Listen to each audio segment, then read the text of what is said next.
اللهم لك الحمد أنت نور السماوات والأرض ومن فيهن، ولك الحمد أنت قيوم السماوات والأرض ومن فيهن، ولك الحمد أنت رب السماوات والأرض ومن فيهن، ولك الحمد أنت ملك السماوات والأرض ومن فيهن، ولك الحمد أنت الحق وقولك الحق ولقاؤك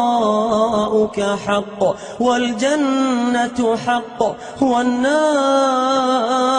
حق والساعة حق والنبيون حق ومحمد صلى الله عليه وسلم حق، وأنت الله الرؤوف الرحيم. اللهم لك أسلمنا وبك آمنا وعليك توكلنا وإليك أنبنا.